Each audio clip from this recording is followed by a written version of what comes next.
Yeah, and then you've got your scroll lock, which I don't know what that is. Yeah, what does pause do? I've never pressed Nothing.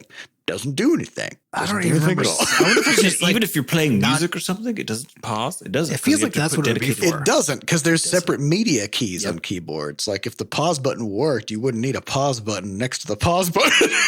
Butterscotch.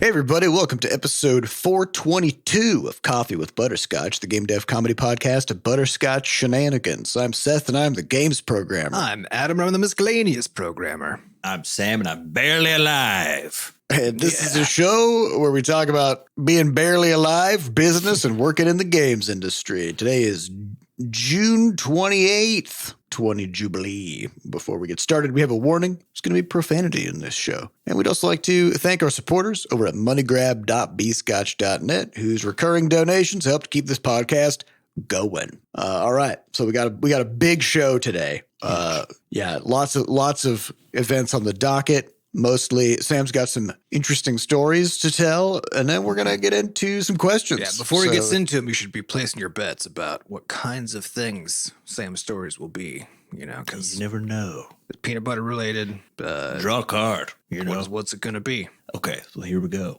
So first off, this is sort of I guess this is a flex that I need to share about my wife Diana. Okay.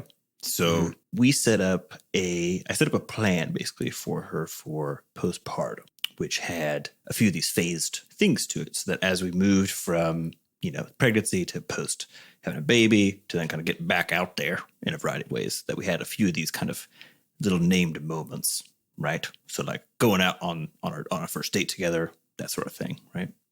So as we approached or when we did the going out together, looking all basically dressed up, looking hot, went and got brunch, right? That was one of them. So hot brunch. Was it we drunk do this. brunch or It was not drunk brunch. Yeah, still no booze here. But we get back from this. And of course, Diana's riding high and she's wearing some cowboy boots. Okay. Of course. Because why not? I mean, if you're going to look hot at brunch, cowboy That's what you boots, gotta do. obviously. So we get back, we park the car in the garage, and we're walking back inside. And I was sorting some mail or something, or throwing something in the trash cans. And right next to the trash cans is a window. Okay. Window's made of glass, as you might expect, like regular fucking windows. I'm with you so far. makes sense? Yep. And there's a fly. Okay. A big one. Does she kick it with On her the cowboy window. boots? This woman fucking high kicks this fly, kills it on the window, and doesn't shatter the window. What? And all this happened just sort of like to the side. I saw it and I was like, what the fuck? And she was like, I kicked the fly. And I was like, what? I'm sorry. Hold on. Did she do kickboxing or something for a while? Yes, she did do Okay, so- kickboxing. So she is at least trained to some extent.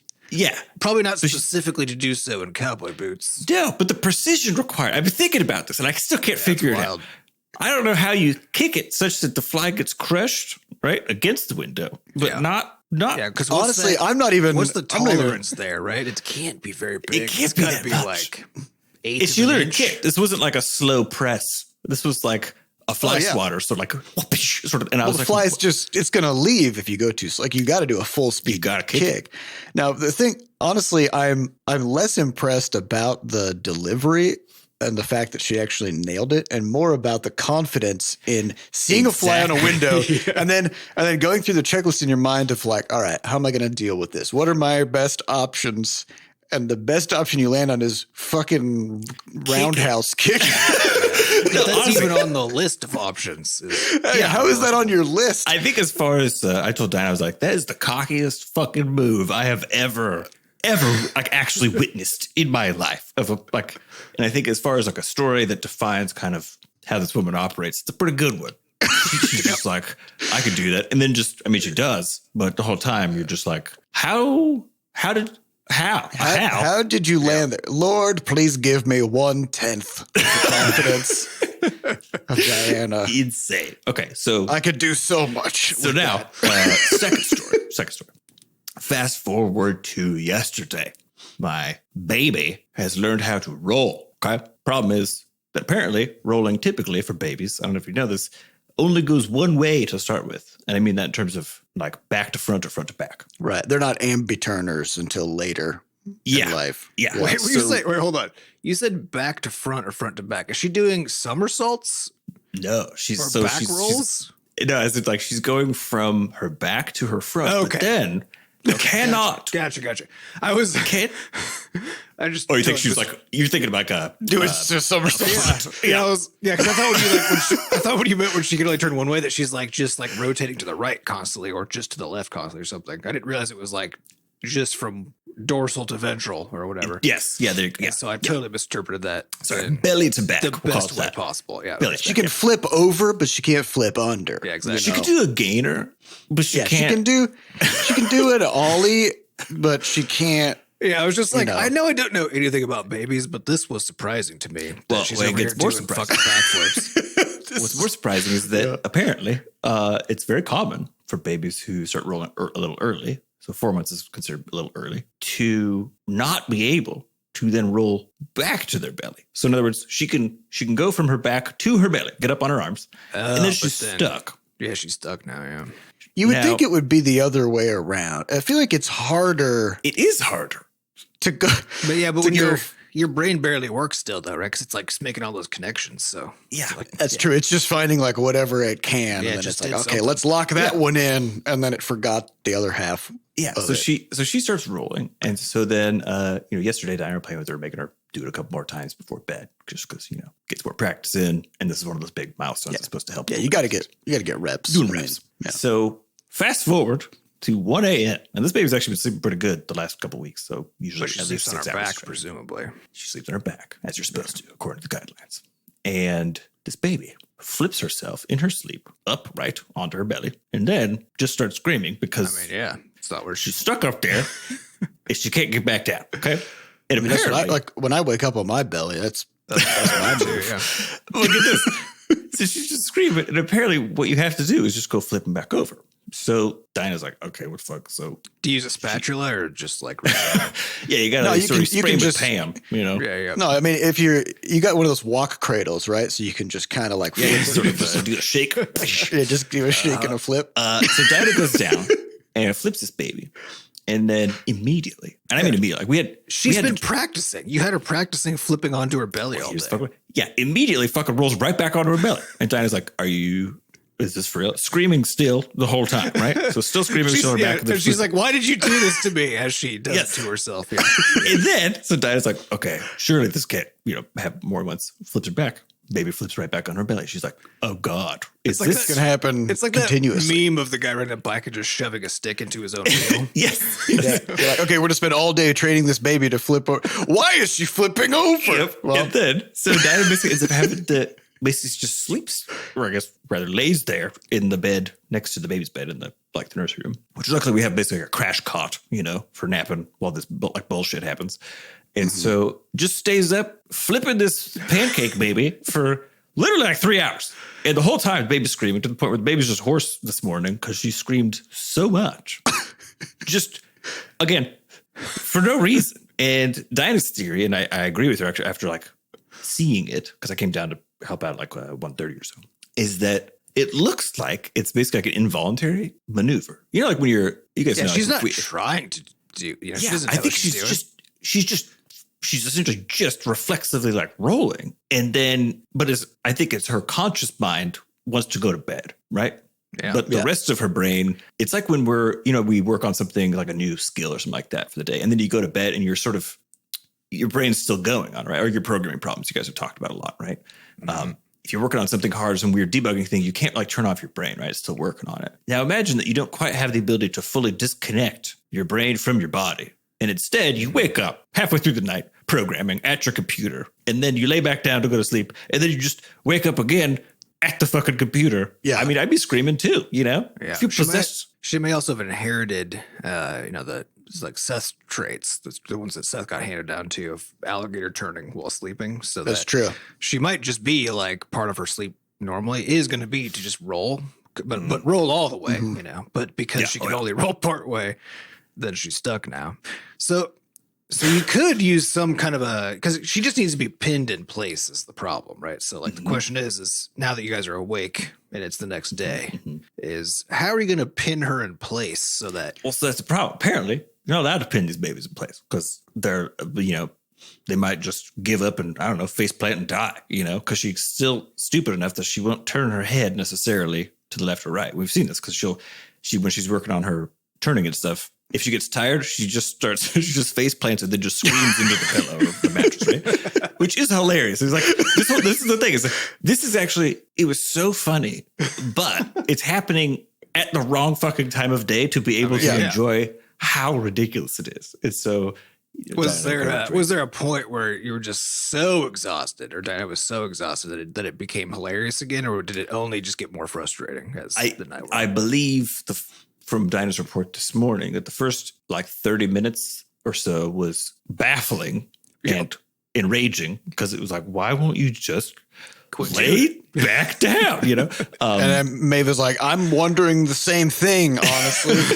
Yeah. And then Dinah felt bad. It's almost like there's a cycle of grief sort of thing, right? Yeah. You sort of move into acceptance. And then it was kind of funny after a while because, what are you going to, you just got to flip this pancake, baby. You got to hit that this is my life now moment, and it's just is what it is. Yep. So today, I took the baby first thing in the morning as soon as I finished feeding. So she could go nap. And then baby and I started working on flipping from your belly. Yeah. I was like, you got to solve this. I was like, no, we're learning this in 2 fucking days. You better get ready. He's like, don't force developmental milestones. I'm like, no. We're forcing this one. Get some push-ups in, baby. Yep. So the thing is, because Seth's visiting this weekend. So the goal is to get this baby flipping back in a couple of days, which I saw online. There's good reports that you could do it in a couple of day span if you're pretty diligent about the floor time exercises every day. And I'll work with this baby on some push-ups. Your training incentive is very high, given that you won't be allowed to sleep if you don't put all the time into it. So it's been a ride. This really makes me think of all of these machine learning experiments and simulations where they take a robot body and they don't give it any instructions on how to use the limbs, but they give it control over the limbs, and then they give it a goal. They give it a reward of get to that point in the room, after so much time. Mm-hmm. And then and they just let it flop around, and it just, it takes a lot of iterations of just nonstop. And by the end, usually it still ends up moving in a really weird way that you normally wouldn't see because it just needs to find something that works, and unlike a baby, it doesn't have other adult robots walking around for it to also observe and take notes from. So it's got to just flop, and it's just got to invent shit, So it's weird. We're not so different from the machines, I think it's the notes I saw online. People are like, it might take until 6 months before they learn how to flip back from their tummy to their back. And I was like, absolutely fucking not. Nah. Under what conditions am I not going to be pushing this baby to get its shit together? Okay. This is like a if you can dodge a wrench, you can dodge a ball situation, right? If you can flip from front to back, you can flip from back to front. 100%. That's I'll report back on this next week to see if I'm dead or if this worked. Another option would be, so you guys remember back a million years ago when we were growing up and we would go get the leftover goose eggs out of the. I do. Right. Yes. And because our dad was a bird conservationist person. And at this time, Canada geese were endangered. Oh shit! I forgot that. Were they actually endangered or just at risk? I think they were. Yeah, they were. Their population is now booming and they're doing great. There's now terrorizing everybody. They're evil.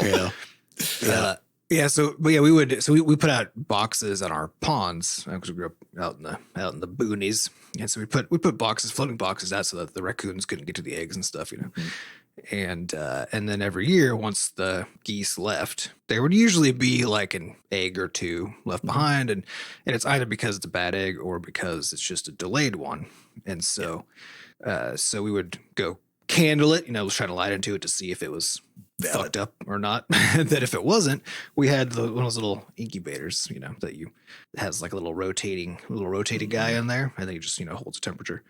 So anyway, question is could you put her on a little rotating back and forth sort of like a convenience store hot dog situation? Yeah, only not actually. Yeah, probably rolling all the way would be best because that way every time she rolls over, she's just always being flipped back again. Right. Sort of like a tumble, just have her be continuously rolling. I do have a dryer, like a rotisserie. Yeah, put her in the dryer. Well, the problem with the dryer though is it has all those big so that she falls instead of just rolling. True. You know? Yeah, that's probably the only problem with it. Yeah, you got to the be rotisserie more hot dog thing style. Yeah, I think or a hot dog roller thing. Yeah, and then what you'll have is like she'll end up on her belly and just scream for just a moment, and then she'll transition back to her back. She's like, oh, okay, that's and fine. You'll just kind of get this like little staccato. Sort of an ambulance siren of just like, just like that, just kind of all night.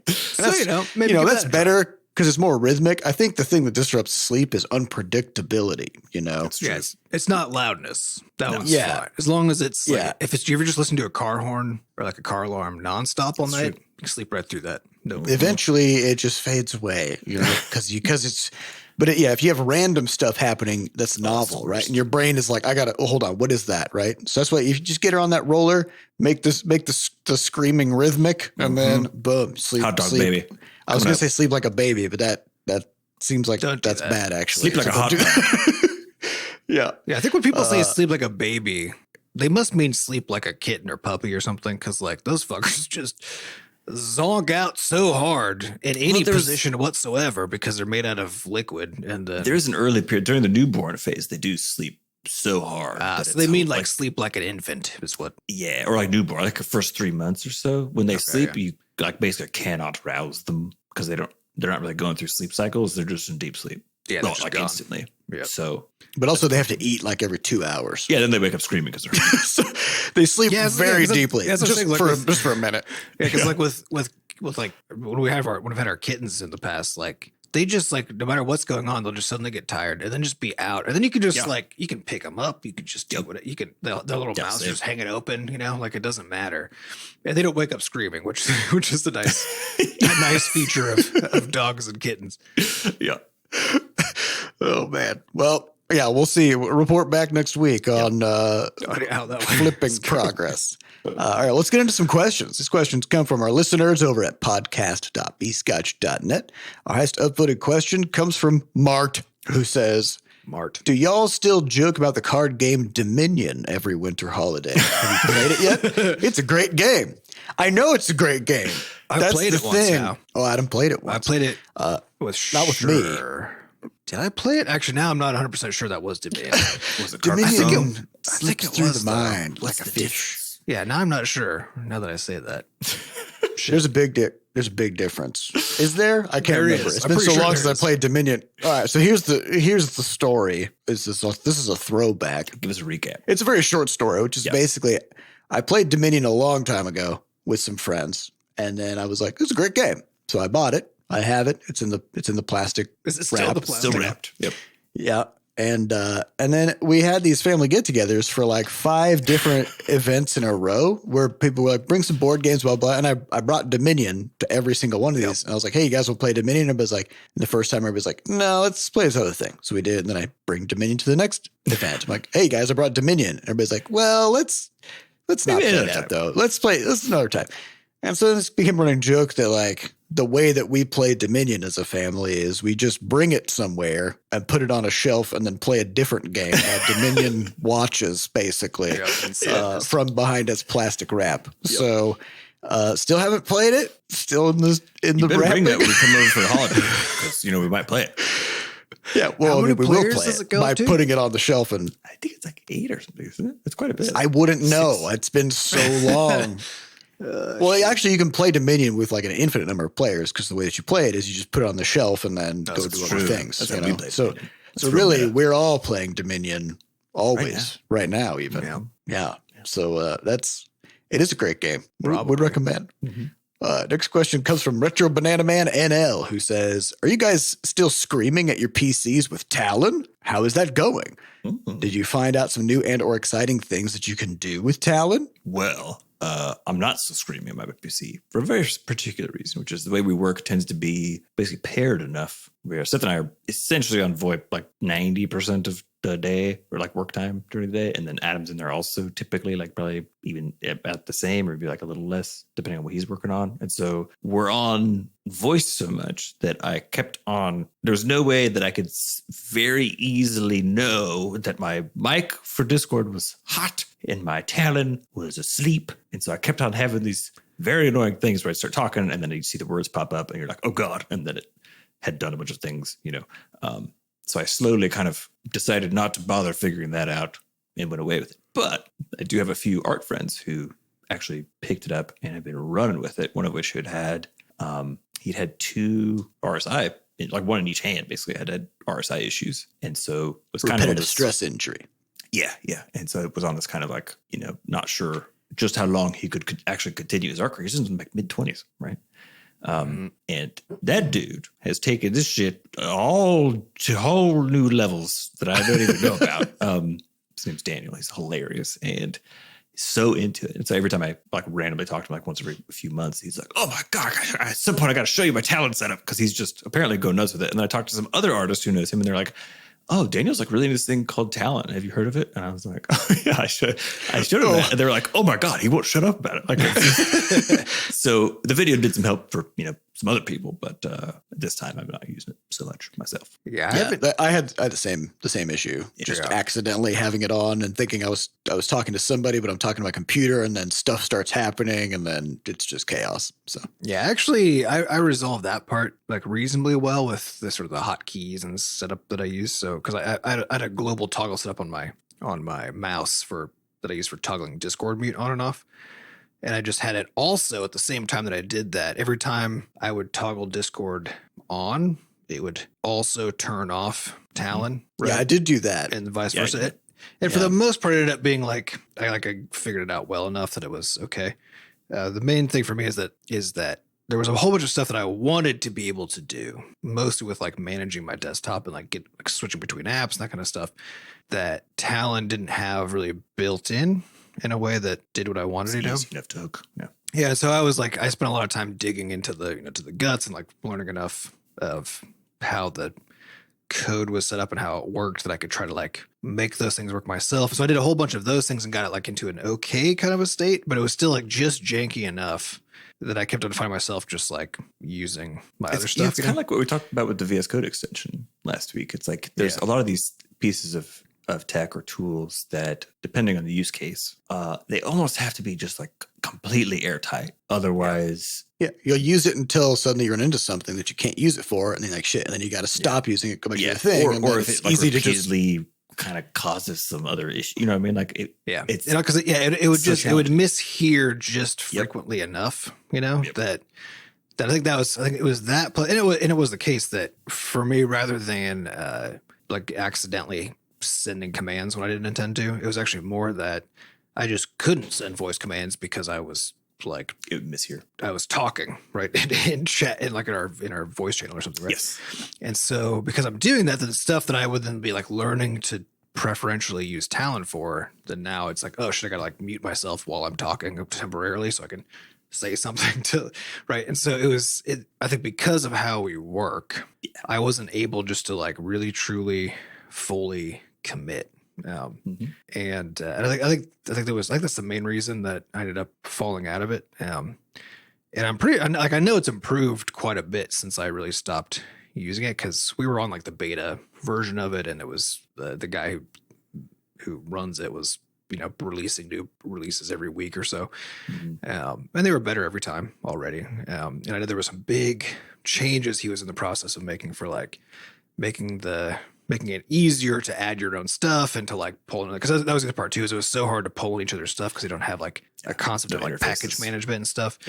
And so my general feeling about it is that it's something I want to revisit again in the future once it's improved enough at, I think primarily just at accurately hearing what I'm saying. Well, honestly, I felt like I stopped using it not because of any of that, but just because there was a specific set of things that I was using it for, which was essentially boilerplate code. Yeah. Like I put together a bunch of like templates and stuff where I could just be like, for loop. And then it would just be like, and I would spit out a for loop. And then it would like move my cursor back in the for loop so that I could start, basically it was my way of like trying to get a Copilot like thing into Game Maker. Yep. But now that we can just use Copilot, there's no need. But also it had this weird thing where it would hear what I said correctly, and then as I was outputting the characters, GameMaker's IDE would be trying to process the syntax and stuff, and there would be occasional hitches or something.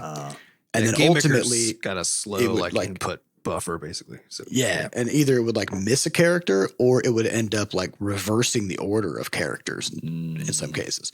Because Copilot actually spits out all of the text simultaneously, just as one big chunk. Almost like a paste, more so than typing. Yeah. But like for Talon, it's more about just like actually it'll send in a sequence of characters with a delay between each one as if you're typing it. But it'll send it regardless of whether the program on the other end is actually receiving it. It'll just, because that's what you told it to do. When I say this, send these key inputs, right? And so that's kind of the thing that I ran into was like, I even had that trouble with GameMaker just fucking pasting stuff. Sometimes it'll be like, you could have 3/4 of what you pasted, and that's the best I could do is 35%.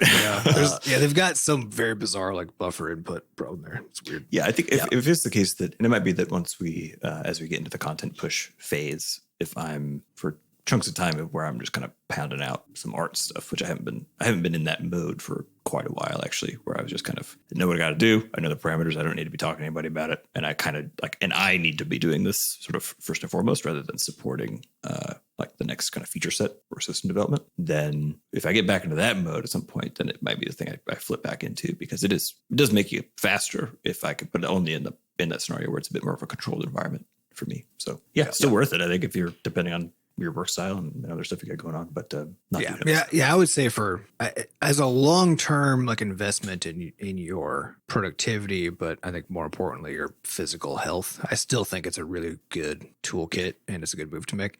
It's one of those like, also while things are fine, it's really hard to make yourself put in that work. It's kind of, so we talked a few weeks ago about, we all got Moonlanders, right, which is an ergonomic keyboard. It's a split keyboard. And it's like very fancy, programmable, very cool tech, right? But because of the way it's designed, you can't have it work like a regular QWERTY keyboard, right? It's like almost, but it doesn't have the same number of columns even, right? And the keys are shaped differently, and it's columnar instead of like offset slightly, right? So it's all different enough, and especially if you're a programmer and need lots of symbols, that you're kind of missing just like 2 columns of keys that you need, right?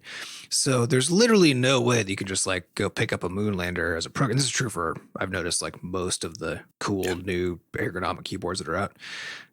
You can't just pick it up and just use it as a split keyboard and then like incrementally, use stuff like to introduce improvements to it, right?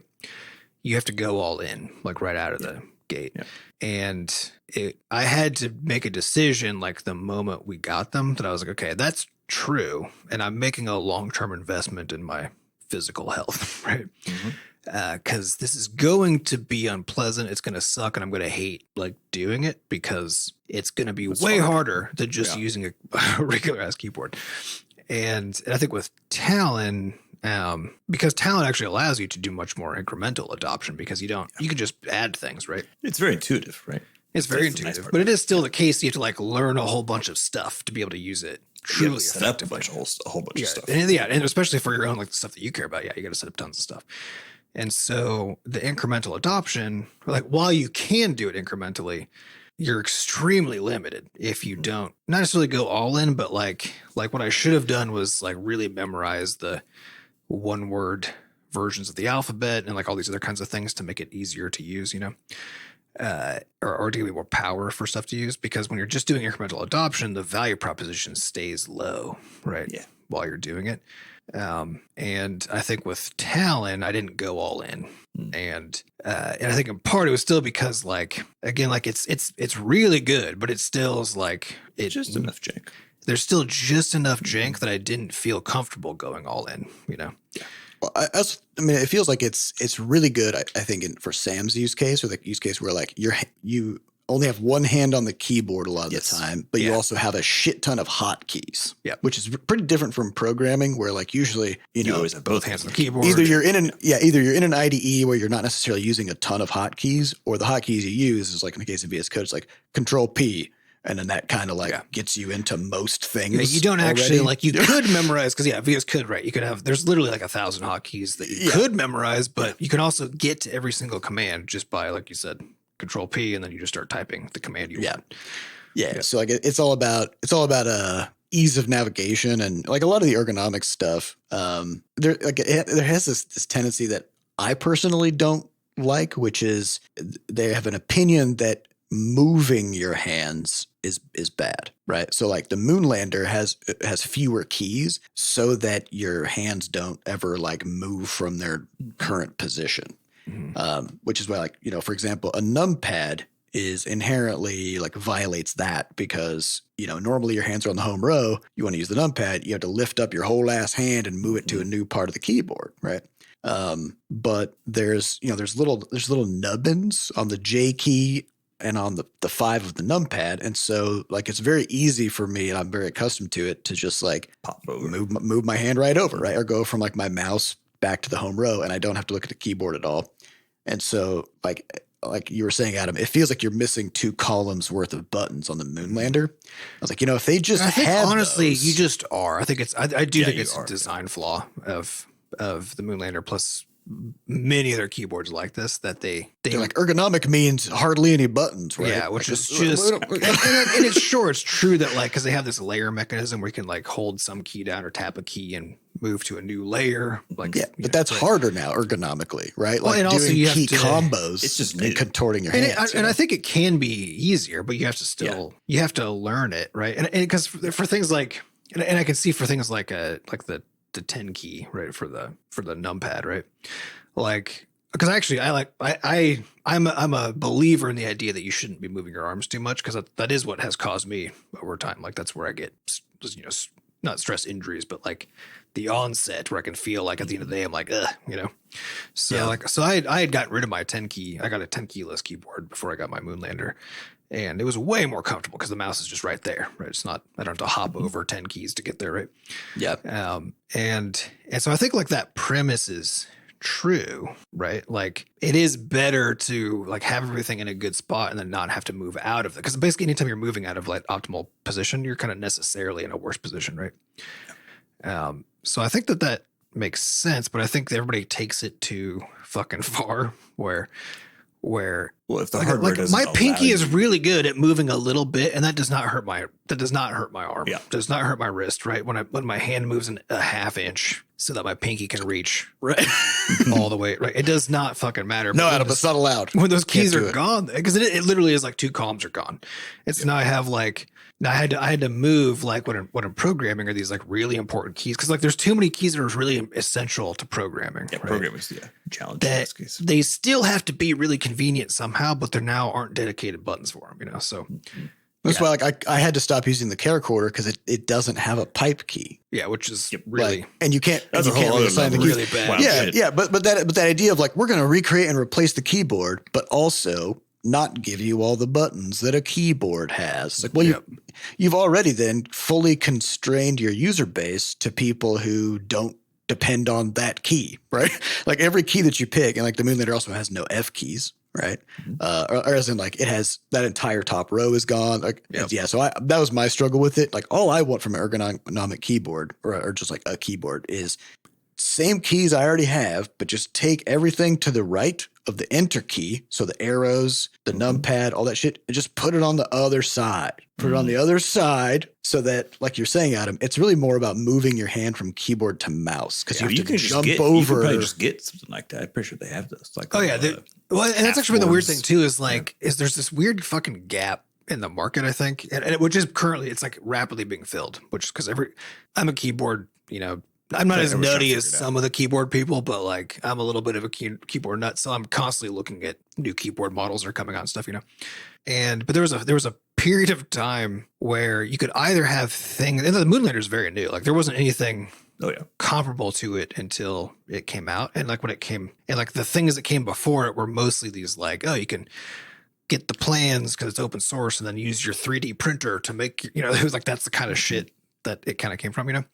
And so there was this like window of time where like there weren't any like mass production keyboards that were like split in a way where like you could really put those things wherever you wanted to, right?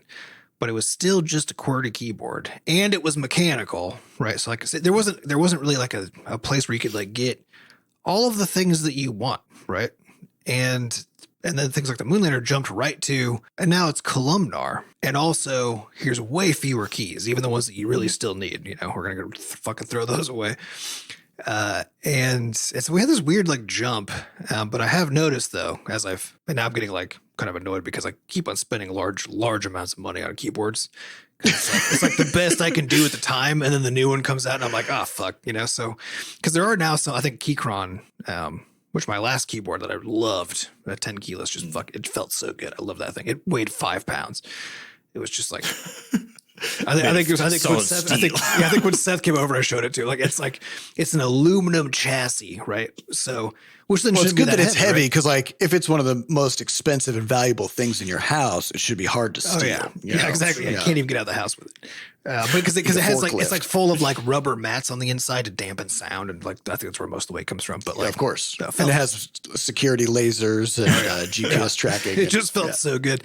And then I get sold on the idea of the Moonlander. And the Moonlander does I've now tented it, so it's like the two sides are up at like a 60-degree angle, you know, and it does it feels good, but it's just killing me that I have to relearn how to hit certain keys, and I just and when I switch back to my laptop, you know, which obviously is a regular ass keyboard, then my fingers now are like, I don't know. And it's like, it's actually not horrible to bounce back and forth, but it's still janky now, right? And it's now I'm just like, so I don't like that. And I'm kind of looking at these keyboards again that are coming out, but there are some that are coming out that are like actually a fucking good keyboard that's just split down the middle, you know, like a mechanical keyboard. I have a Kinesis gaming one that is split in half. It's just a split keyboard. It's got some macro keys on the left side. Is it mechanical? Yeah, it's mechanical. Yeah. I think they're starting. Importantly, it has a bunch of LEDs. You know. Oh yeah, I mean, that's obviously top 10. Well, that's how you're going to get 15, 20 words per minute out of that. 100%. Just from the LEDs. Yeah, the thing for me is actually that I want a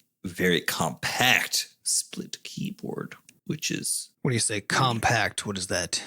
Tiny. Yeah. Because again, like I really want to just to be able to have my keyboard, have my drawing pad in between the two pieces of the keyboard, and then have my mouse on the right, and not have that spread go 3 yards across my desk. So I have to sit like a full wingspan, you know? Yeah. Well, and there are some like my wife got this just fucking adorable keyboard that I'm pretty sure she got because like it was adorable, you know. I mean, it was this like in terms of compactness goes, I think it's also columnar, right? And it has it's a 10 keyless, so it's just but it also doesn't. And I think there's certain designations for the layouts of keyboards, right? But it's 10 keyless, and it also doesn't have the F keys, right? So it's just a grid, but there's no fucking border around. There's no like extra padding anywhere. Right. It's just tiny. It's just tiny. And everything's nestled up. But I think it left its box so that when she like looked at it, and then immediately was like, I cannot use this keyboard. So now it's just like one of my wife and I both are just put it on a bookshelf. Yep, exactly. We're just into keyboards. We're just those people, you know. But it was really. But I looked at it and I wanted. Like I looked at it too, and I was like, I love this, and I want to be able to use it, you know. But it would just kill me to. Like, my hands would be like together in the middle. Yeah, and again, what if you? So what are you gonna do? What if you rig up a glove or a pair of gloves that have toothpicks taped to your fingertips, and so then it stabs you? Then you can, you know. Then you can type on it. Reach for distance. Oh yeah, there you go. Yeah, because once the tips of your fingers are the size of the head of a pin. But now you can type on anything. Even better, I would look up the cyborg hand on Amazon. If you want a real fun, fucking weird periph, the cyborg hand. I saw this the other day because I bought a vertical mouse. Is that extra thumb thing? Oh no! Okay. This is a keyboard. It's a keyboard that literally looks like an upright skeletal hand that you sort of hold. You basically hold hands with it, and it has like all of the keys in there because essentially it's playing off the fact that you can then curl your fingers up into its spooky skeleton palm and then also push down. So it like has a shitload of keys and like a joystick, I think. That sounds like it's going too fancy and complicated, you know. Well, and also, I think having your mechanical keyboard, break it in half over their knee, and then there are some of those. Yeah, you could definitely get one of those. Yeah, or you could just do that. You know, You could do that at home. Myself, That's true. Does it have to work afterwards, or can you Build your own just ergonomic split keyboard. Just fucking jack it over your knee. Boom. Yeah, you're done. you don't need a 3D printer. You don't need any plans. You just need a knee. You just need a knee. A knee and confidence. Yep. Yeah, I'm still. It's like I love the way the Moonlander looks, and I do like it. But I think if I was a writer instead of a programmer, I think I'd be all in. I think I'd be fully bought into to this thing. Yeah, if you don't need all the slashes and pipes and symbols and F keys. And, and it is true that like QWERTY is a shitty layout for programmers too. That's true, right? But but all the keys are there though. Like I've got them all, you know. So, I have them, so I could use them even if it's a little bit annoying. And I've learned, my hands have learned how to do it, so it's fine. It's fine that it's a shitty layout. And I've tried in the past to like learn other layouts, you know, but like. The fact is, it's a lot of keys. All layouts are shitty. Is kind of my take on the issue. At some point, some of the keys are going to be a little farther away than you'd like. Because like you need all of them. You know, like you just need all of those keys. And no, you don't need insert. You don't need scroll lock, and you don't need num lock. But other than that, that's true. You don't need. Yeah. I don't know who. And also, I guess things. pause break. Also, what is that button? What even the fuck is that? I don't even have. Yeah, Get this shit out of here. The top three keys up there, the top right is print screen, which up until recently did nothing, and then it started putting stuff onto your clipboard, which is great. But there's a long period of time with a print screen button, I'm pretty sure didn't do anything. And then you've got your scroll lock, which I don't know what that is, and you've got pause button, which doesn't pause anything. I've never pressed nothing. Doesn't do anything. I don't even remember. at all. I wonder if it's just even if you're playing music or something, it doesn't pause. It doesn't. It feels like that's what it would be for. It doesn't, because there's separate media keys on keyboards. Like if the pause button worked, you wouldn't need a pause button. What is it? Pause button? I don't. I'm now trying to figure out. Yeah, I'm now trying to figure out. Do I have the keyboards that I've had not had the pause button, or have I just never even like been able to see it? I didn't even know it was there until Seth was talking about it. Now I'm mad because why is there? You can And see I'm one on mad. your keyboard though, Sam? Like it's there. Yeah, it's right there. It's right there. Mine probably has that too. Then Just I've literally looking not even at seen you. I it. bet it does. It's like, push me. I don't do a fucking thing. Give it a try. Anyways, let's get on to our last question Yeah, let's go. Sure, yeah. of the day. Wait, is this another 3-questioner? Are we just gonna fucking roll with these? Blazing. Yeah. When we get yes or no questions, usually those only take 10 minutes. So, question number 3 comes from Getdang Bukkaboot, who says, considering that celebrity deaths happen in threes. Now, this isn't where this is going. So, Okay, I'll wait on this. considering that celebrity deaths happen in threes and Twitter and Reddit are both getting brutally murdered by incompetent CEOs, who do you suspect will be the third tech giant to fall? Facebook and Meta doesn't count because all that happened there was what everyone already knew was happening, and there was no mass exodus. Okay, so I guess the idea is mass exodus meaning people stopping using the platform because of whatever. Yeah. I would say So my normal tendency would be first to explain why the whole happen in threes thing is an artifact of human pattern recognition. But I'm just going to blow right past skip that. it. We got time. I'm not going to get. let's just assume We'll that just things assume that actually that's true. do happen in threes. Okay. And so we need to take a tech and we need to define sort of death, which I guess is, for the question asker, means a mass enough rage basically, or enough fuck up Or like on the platform that there's a mass exodus / mass. We'll say it's a massive devaluation of the platform itself. Because I think in the case of Twitter, I think that's actually very true. I know last time I tried to do something on there, I couldn't search for shit, basically. Yeah. I feel like Reddit isn't actually dying. I feel like it's I think it's in a war right now. It's in a class struggle with the. Well, let's recap of what's happening with Reddit, which is because we haven't talked about this yet, right? No.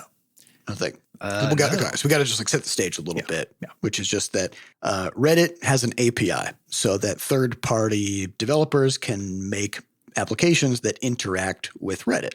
whether it's just like pulling up posts, or there's lots of like bots that people have that do. Yeah. And API is just a fancy way to say like there's some URLs patterns you could like construct URLs with that if you then go there, then it'll give you like all the Reddit posts basically. Yeah. You can be like, hey, Reddit, give me those posts. And it'll be like, or these user profiles or whatever. Yeah. So you can use this API, you send commands to Reddit, it sends you stuff back. Yep. And so there's a bunch of third-party programs that rely on this API. And every time they make an API call, meaning every time they send a command to Reddit to get information, they get charged for that. And API calls are usually like real cheap because they happen on a per call basis. Yeah. On a per call basis because they happen en masse, right? Yeah, so if you're like, give me like the top 10 comments from every one of these posts, if you're doing that every day and someone's changing pages every couple seconds or something, then it has to be very cheap in order for that. And it does as a point of reference for like,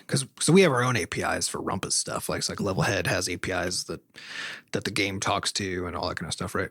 And so the last time I looked at numbers, we were getting like 1 million API calls a day. And you're like, holy fuck, that sounds like a lot, right? But the cost to us to do that, ignoring the cost of like developing everything and all that stuff, right? But like the raw, just like bandwidth and CPU time costs and stuff to do that for that like 1 million requests a day was like $5. Yeah. Right? So it's just sending little bits of data through the tubes. Nobody has to like do anything. Yeah. If you're Reddit, right, and you've got like a jillion people coming to your website every day, like it does add up and it becomes expensive, right? Yeah, it's gonna get real expensive. Yeah, but it's only expensive because of the sheer volume. Yeah. Yeah. So what's happening then with Reddit is Reddit has apparently never been profitable. It's been around since like 2007 or something like that. So they say that they do manage to pay their CEO a nice sizable salary given. Well, profit is just revenue minus expenses. Yeah. Paying your CEO so much money that your company is now losing money. Yeah. That's just an expense and you're not profitable now, right? Yeah.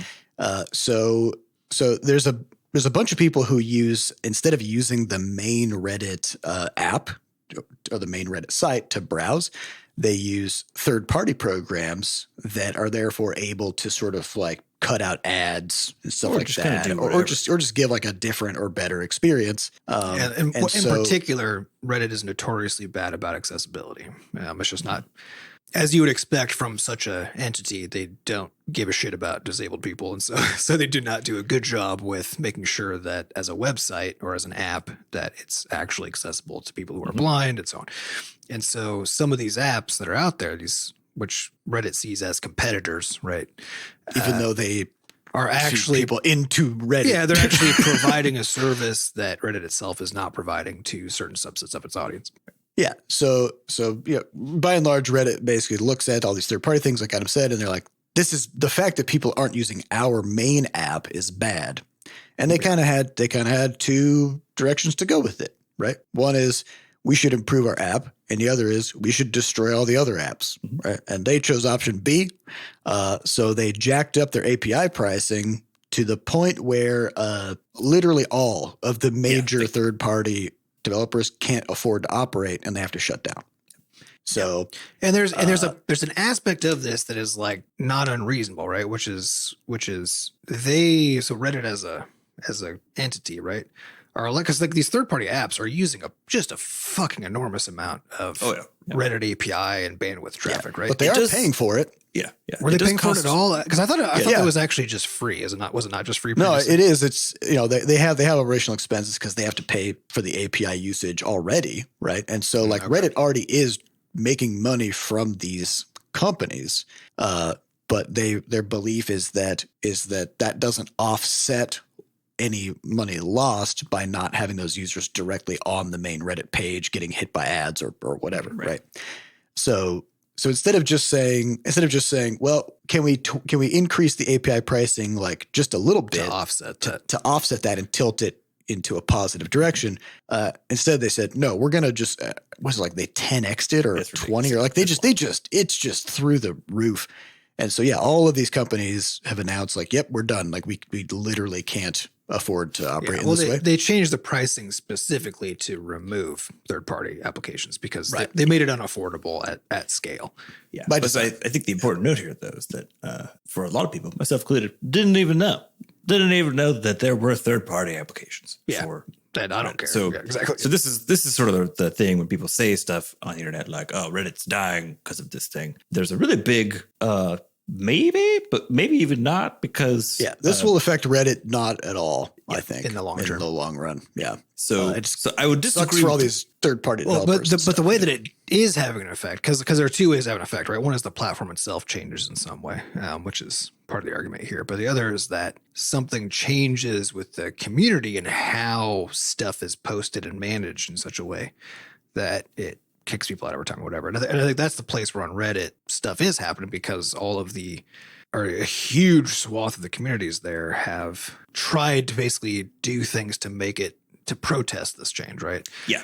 To devalue the platform itself by like locking their subreddits so that new people can't even see them, and so that search engines can't see them. Or the more recent one I saw was changing their subreddits to not safe for work, because that changes what ads are allowed to be shown, so that which is like the lower value ads, right?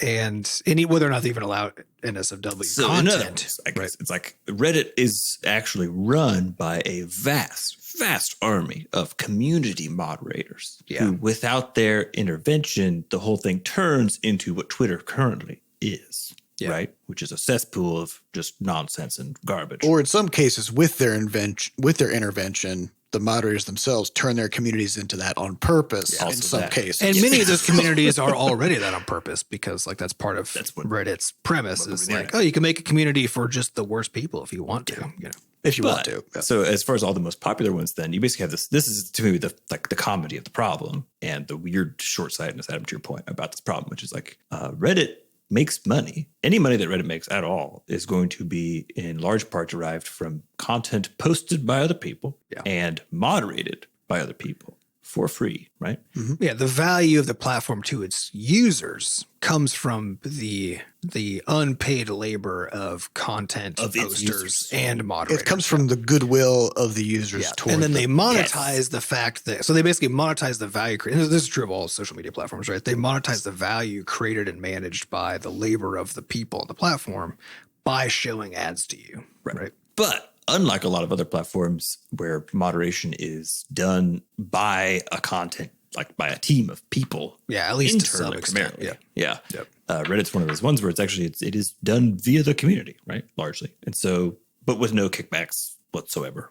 So I think that's the one where that's the math piece where people are, I think, in a lot of ways like, hey, like, fuck you, sort of a vibe, because there is a tremendous amount of free labor being taken advantage of. In the case where then the community has no actual ownership over what can happen to the platform or direction in how the platform goes, right? It's not. Yeah. Well, I think a lot of it is that people feel like, and I'm not going to get into whether or not that's true, because there's way too much nuance and history there, but I think people really feel like Reddit in particular, just does not provide value to its user base, right? Because I think the feeling that Redditors seem to sort of universally have is that Reddit sort of fluctuates between being this benevolent entity that gives them this platform for free, right? Mm-hmm. And then this evil entity that when they do actually have things they could invest back into the platform, they don't, right? So that it feels like a place where the Redditors themselves are actually just in control of what feels like a public utility, right? Right. And so then anytime something changes from the top, it doesn't feel like the people running Reddit have the right to I think that's true. Come in and make changes to the platform, because it feels like they're not actually investing in the platform, right? It feels like it's our website, not their exactly. website. Which in many ways, whether or not that's true, right, is I think a different question, but that's what people feel like. And I think, as to your point, it's like comparing that to Facebook or Twitter, where it feels like Facebook is Facebook's platform and Twitter is Twitter's platform, right? Yes. And I think that's probably true, that it's in large parts because there aren't communities there. It's everyone's mixed up and it's individuals, right? And there's no moderation outside of the platform's moderation and so on. Mm-hmm. I think that's all true. And people still feel that way with those things too, because it is still the case that the value is being created by the users, right? Yeah. Yep. In any social media platform. And so it's always going to be like an inherent sense of unfairness and a disconnect between the people running the platform and the people creating the value on the platform. Mm-hmm. Well, it's also worth noting that apparently Reddit is having an IPO later. Yes. This year, I think. Yeah, I don't know the details of that, but I know that that's one of the main issues that people talk about too. Yeah, and I mean, it's as a company, Reddit is as a private company, depending on what their investment situation looks like who their investors are and how many they have, and blah blah blah. They're under pressure from these private investors to continually show some kind of revenue growth, some kind of positive movement in either like reduction of expenses or increase of revenue, or ideally both, right? Mm-hmm. And so these are the kinds of moves that you see a company start to make when growth is slowing down. They're not accumulating more users. Ads are a little bit less valuable than they used to be. And ads are constantly losing value. Ads are constantly losing value. And yeah. And so, their options are figure out how to grow the user base, which is very hard because it's already pretty damn well saturated, right? Another option is to try to find ways to like cut your costs, which they're doing they fired a bunch of people, right? They didn't reduce the CEO salary, but that's that only goes up. That's illegal. And then other options are to look for, the idea of like the company version of like looking for loose change in the couch cushions, right? Of like, what's just some like places we can look where maybe we're losing money, but we haven't been thinking. That's also a good metaphor, because like, it's kind of like the whole, idiots who are like, well, if you just stop drinking lattes, you could afford a house. And it's like, these numbers here don't match up, right? And I think same thing with like finding like a quarter in the couch cushions. It's like, it would have been better to not have the latte in that scenario, right? But it's like it's the same here, where they're just like, well, they're scraping pennies. Yeah, right? There's places where we could save, enormous amounts of money. Like in particular, like until the day I die, I will rage at CEO salaries. It's the most absurd, insane, nonsensical, unethical, and worst fucking thing that we have going on, right? Well, not the worst. There's a lot of terrible things, but that drives so much of it, But like, just pay the CEOs literally only $10 million a year, which is more than they need. I mean, I'm of the opinion that by law in any given company, you shouldn't be able to have more than a 10x difference in compensation between the highest and lowest person. Because even that's pretty big. But that means like if the CEO wants $10 million a year, fine. But then you got to pay everybody in the company at least $1 million. Yeah. Mm-hmm. Think about how much a law like that, if put into effect, would just suddenly balance so many fucking scales. Because then it's like if you're making 10 times what everybody around you is making, that's still a fucking insane amount of money. Honestly, that's so much money, right? Yeah. And it's like, but we're not talking about 10x in these companies. We're talking about like 1,000x in some cases, right? Because like the average ratio is, what is it? It's like 600x or something like that, which means that a lot of them are way higher than that, because that's the it's the average, right? It's the same deal with like Elon Musk coming to Twitter and being like, okay, we're gonna have this like $8 verified thing, right? So we're gonna get rid of tons of value that was here with the verified system that existed, so that you actually knew people were who they said they were. And it was a deeply flawed system already, but at least provided that value to some extent. And they're like, let's just throw that away. And so now we've removed a whole bunch of value from the platform and then charge you $8 to get it back, quote unquote, which of course doesn't do that. Just get something else, actually. And then people were doing some number crunching based on the number of active users on Twitter and all this kind of stuff. And they were like, the amount of money they could possibly make by doing this at this like $8 a month level, given the number of people who would be interested in it's like a fraction of a percent. It's it was so tiny that there was no reason to do it. Like, so you see these companies like this coming in and making these sweeping changes that are universally on either their users don't give a shit or they're unpopular, but there's no user who's like, I like this. This is great, right? It's great. And they do this just for the sake of in my mind, it's theatrical. It's no different than like taking your belt off when you go through the security at the airport, right? Yeah. It's like, we got to make a show of like security, I guess. I don't know. So in this case, like, okay, thankfully there were no bombs in my belt, yeah.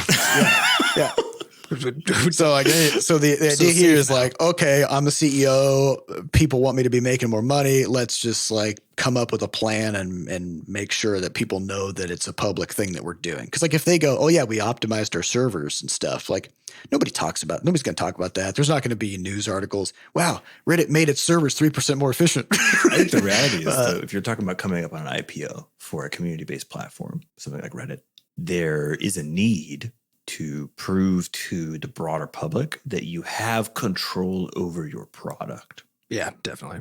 Just like at all. And I think and that you are a cold-hearted business. Well, yeah, exactly. Actually, that's true, right? But profit. Yeah, and I think that seems to be the CEO strategy is to say like, look, I can do anything and people will not leave. So I think that's the thing I think people are missing is like you're not gonna be able to drive this guy in particular away from this point because I think Bobby Kotick is the same kind of a scenario, right? Where he's just look how badly I can run this company, but it still prints money. The point is that he does a thing and doesn't care. Like that's literally what the point is. So actually, like the more clamoring that happens, demonstrate your sociopathy, right? Yeah. If you can fire 8,000 people and be like, whatever. Then investors are like, oh my God, give this person all they've got money, what it takes. But I think to go back to the question, which was, what's the third sort of in the trifecta? Yeah, answer the question real quick. So if we're gonna assume that Reddit's dying, which we don't think it is, and Twitter's dying, which I don't think it is either. I think they both. I think Twitter is Twitter actually probably is deteriorating so badly. I think it might actually. Yeah.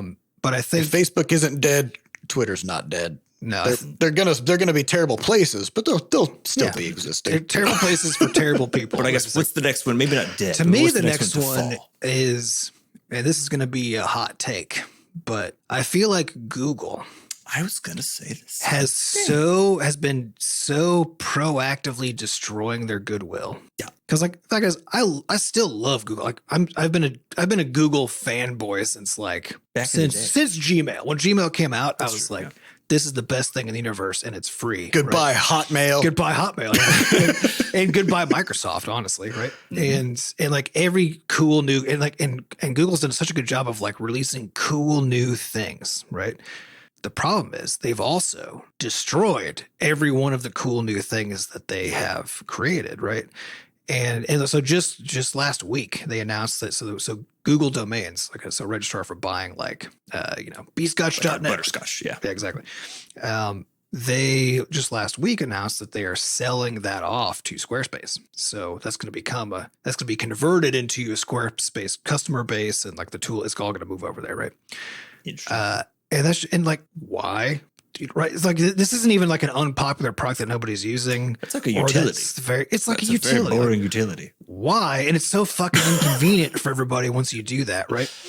And then we had their huge round of deeply fucked up impersonal layoffs they did this past year, right? Where people literally woke up, didn't know they were fired until they tried to badge in at work and their badges didn't work, right? And there were like lines of people waiting to find out if their badge wouldn't work and discovering but looking at their email in the morning that, oh, you're fired now, right? And two people in the same household, like husband and wife, who were Googlers for 10 years each, right, or whatever.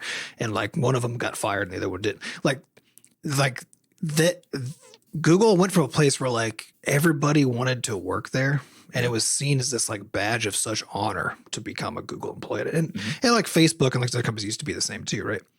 And Google to me felt like the holdout of the one that it still felt like it had that, But as soon as they the product itself hadn't gone to a point where you were like, this is not good, like Facebook, right? Where you're like, I don't want to work on that. Yeah. And so I think that the reality is that Facebook still makes almost all of its money from ads, right? And over the years, they've tried to diversify to, have a place to go. And they've been really aggressive about cutting stuff they don't think is going to be that thing. And back to the idea of like drop in the bucket, right? Google is an ad printing machine from advertising. It's a money printing machine from advertising. They make so much money off of their ad products, right? That sure, they've got like Google Workspace and this kind of stuff, and they've got all these other things that they have, right? But those cost so much more relative to their ad engine and also make so much less money that it's a drop in the bucket, right? And I think it is true. It's probably true that like there's really no strong business incentive from a pure, dumb, like capitalist mindset of like maintaining those products, right? Except for the fact that people use them, and when you remove them, now people are upset and had to do a whole bunch of labor. Cause like because now I'm like looking at all the labor I have to do to manage the fact that I have to move all my domains somewhere else and all this stuff. Right. And they're not keeping up on these products. Like they only very recently started to even put any effort into like trying to shore up like the Google Drive, suite, right, of stuff to compete with the stuff that like Microsoft is doing. And they're not honestly putting enough effort into it. And so I think what we're going to see is that like Google's doing too bad of a job keeping up with everybody else, and simultaneously every opportunity they get destroying goodwill with their users, with all their products, and now their fucking employee base. So I think like that's the next thing where we're going to start seeing that start to circle the drain in an interesting way. Well, I have a different take about the same company, kind of for different reasons. Because when I think about them discontinuing things, I think about Talify 2. We still maintain it. It's still published. But we always have these conversations like, should we pull the plug? Should we unpublish it? It's like the people who have it installed will, they'll still be able to play it and stuff until the OS stops supporting it. But the idea of like discontinuing support for a thing means like we're not gonna. It's just not like relative to everything else that we're doing. It's just a drop in the bucket, and it's probably actually a loss because if we spend, it is a loss. If we spend like a day, but it's also a small loss. In the same way. Exactly. Right. But that's about proportions, right? Because like if Google makes, $30 billion from ads and then $1 million from another product which is maybe used by 1 million people at the same time, they're like, that's nothing. Right. And they can just scrap it. So but this thing is it goes both ways, right? It's like, they can just scrap it because it doesn't impact their bottom line, but they also could just keep it because it doesn't impact their bottom line. You know what I mean? Like, yeah, they could, but they gotta put on a show like they're doing stuff, right? Well, they don't, they don't have to because they're still Google in the end, That's true. But I think my actual concern with Google, and I'm not predicting that they're gonna fall. I just think I don't think they're gonna fall. Yeah. They're too big to get destroyed. There's a big problem that they have, which is that when Google first appeared, there were all these other search engines. There was like Yahoo was the biggest one, and then there was like Alta Vista, and there was AOL. And there were all these other Ask Jeeves, the original ChatGPT, and all of those search engines, like they were the best that we had at the time, but they were limited by they just didn't really give you what you wanted. Yeah. You do your search, but the way they prioritized and ranked the sites was not very robust, and you would often have to go through 5 or 10 pages of stuff before you came across something that might be what you needed. And that's also why at that time you had stuff like Dig and Stumble Upon and like all these other tools that their whole purpose was to community curate and community source interesting content that search engines wouldn't just basically be able to serve you, right? Yeah, so finding stuff was hard. Finding information was hard. Yep. And Google came in and they were like, we've got a good solution to this problem. And you'd go to their page and it's just a blank white page with a search box. And they were so confident in their results that you could actually, they had a button that just said, I'm feeling lucky. So you type in your search and you hit that button and it would just send you right to the first page that they suggest. Yeah, the first so they wouldn't even show you the results. They would just send you straight to the site. And most of the time that was exactly what you wanted, right? So their whole business model is we are going to give you what you want. But over time, as more and more ads, or basically as more pressure comes in for them to make more and more money, and as ads get more and more devalued, they have to show more ads in the search results. I got to scroll like halfway down. I feel like now and they're the first thing. Right. Yeah. And their business model now transitions into we're going to show you what they want you to see first for quite a while. Then we'll give you what you want. And that's the core failing of the ad-based business model, right? Which is that, especially when it comes to search, but for anything, right? Because if your business model is selling ads, right, then it's literally always at odds with whatever it is that you're doing to get people to bring eyeballs to see those ads. People don't want to see ads. People don't want to see ads. So that means, and the value for them keeps going low over time. So you need to show people more and more of them, right? And your product has to be designed, right? It's like we talked about in the past with free to play, right? It's like your game has to be designed around selling people stuff in your in-game store, right? It's antithetical to like what you're trying to accomplish with the game itself. You can't just have free to play or just have ads in your platform. Things have to orient around it. Yeah. Yeah. So what's kind of like in my mind the big struggle that Google has to overcome with this is that things like ChatGPT have the opposite concept. Like you go to ChatGPT and you're like, give me a recipe for chocolate chip cookies, and ChatGPT doesn't go, well. And you got to scroll past 15 like banners and bullshit, and then it's like, back when I was a little girl, my mother used to make this. It's like, just give me the fucking recipe. People make fun of those recipe pages, right? But the reason that they're like that is to sell ads. That's why they're long and they don't get to the point, so that you have to scroll past 20 ads, right? That's the whole fucking reason. So people want to use things like ChatGPT to get their information because it's what they want, and Google has a disincentive to focus their development efforts in driving traffic away from their search and toward things like Bard, like toward their new AI stuff. That's because true. Everybody who stops using Google search and starts using Bard is a lost pair of eyeballs for advertising. Right? They're painted into a bit of a corner as this era. So they have to quickly figure out how to get onto this AI train and do it in a way that isn't directly at odds with their core business model, which it currently 100% is. Mm-hmm. And I don't know how that's going to resolve itself. So that's my take on it. I agree. I think there's a lot going on at the same time. It's this combination of exactly what you described, the ill will they're generating amongst their employees and the ill will they're generating amongst their users who are using their non-ad products, right? Yeah. That I think the net effect of all of this is that Google is going to be, I mean, I still think, like we're saying, like they're not going anywhere, but I think they're going to move from being like Google, like with sparkles, you know, like down to like, I don't think they're going to hit like meta status because like that's such a fall from grace. I mean, Facebook never was perceived as like a good thing exactly, you know, except maybe in the early days, but the early days were sketchy as fuck too, just in a different way, you know? So they were just always gross. It was like the first 5 years or so that was so exciting, you know. Yeah, exactly. It was exciting. After that, it was like, well, things are starting to get a little weird.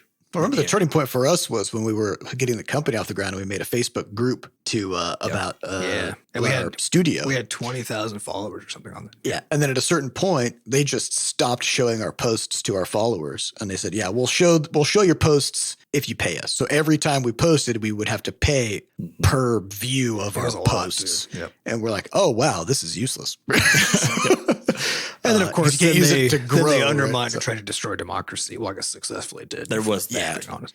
There was. So biggest Google's not going to fall as far as where Meta is, I don't think. But no. Well, they're going to work towards closing that gap, I think, over the coming years. Anything can happen. The world is descending into AI chaos in the coming years, so who the hell knows? So, all right. Well, that's all the time we have. I hope that somewhat answers the question. We'd like to thank our producers Fat Bard and Sampa DaCosta for putting the podcast together, and thanks to our community moderators who keep our Discord running. To get more involved in the Butterscotch community, go to podcast.bscotch.net, where we have links to the Discord, a way for you to donate, and links to the archives. And of course, if you want to help us out, get Crashlands 2 rolling, get the hype train rolling, head on over to Steam and be sure to wish list Crashlands 2. It would help give the game some traction and get some more views, and we'd appreciate it. So thank you very much. Thank you for listening, and we'll see you next week. Goodbye. Bye.